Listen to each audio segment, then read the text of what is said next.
Distinguished ladies and gentlemen, Your Excellencies, you will recall that on Friday, 4th April 2025, the Supreme Court did justice by holding that the confirmation of Barrister Abure by the Court of Appeal was wrong and illegal. It is therefore with a great sense of relief, gratitude to Almighty God, and utmost responsibility to Nigerians alike that I am happy to communicate that the consequence of the decision of the Supreme Court of Nigeria is that the Labour Party can now start on its journey for a rebirth. This momentous decision of the Supreme Court is noteworthy as it marks an auspicious moment in the history of our dear party, where truth, integrity, responsible leadership are given legal validation, thereby setting the tone for the rebirth of the Labour Party to push forward with its avowed principles to its members and the country at large. It is indeed a triumph for the rule of law, good governance, and for all who stand for the truth and sincerity of purpose in seeing that those with the best interests for our dear party and country are allowed to validly proceed accordingly. May I use this opportunity, Your Excellencies, distinguished ladies and gentlemen, to express our collective gratitude to all party members and Nigerians at large for standing firm with the Caretaker Committee that was instituted many months ago, last year in Umuahia. They believed that a new Labour Party with a breath of fresh air is possible, and we still believe that a new Labour Party is possible.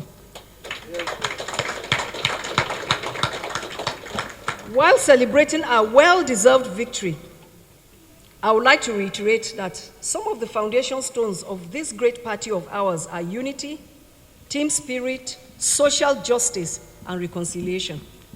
The Apex Court has rightly delivered its judgment, and it is time for all to sheathe their swords. I therefore call on all party members, whether aggrieved by the decision of the Supreme Court or not, to set aside their grievances and ambitions and come join us to build a party that will stand with the ordinary Nigerian, and a party that would ensure that the gains of democracy are available to every Nigerian. The time to make things right is now. The time to build a vibrant opposition is now.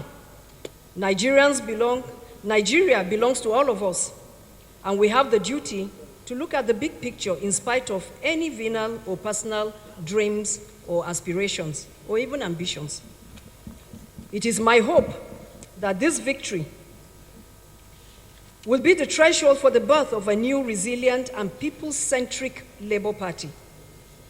I also want to thank the judiciary once more and Nigerians for standing firm in the face of challenges, thereby renewing our faith in democracy and the future of Nigeria. We call on the immediate past NWC members, all Labour Party men and women, both at home and in diaspora, and the obedient movement worldwide to kindly join hands with us to rebuild our party and rebuild democracy in Nigeria. I would want to seize this opportunity to say a sentence or two about the primaries for gubernatorial election to take place in Anambra State. I want to announce that the Anambra primary election is being reviewed by those concerned, and at the end of the day, we'll let everyone know what our decision is. May God bless the Labour Party. May God bless the Federal Republic of Nigeria. Thank you very much. God bless you.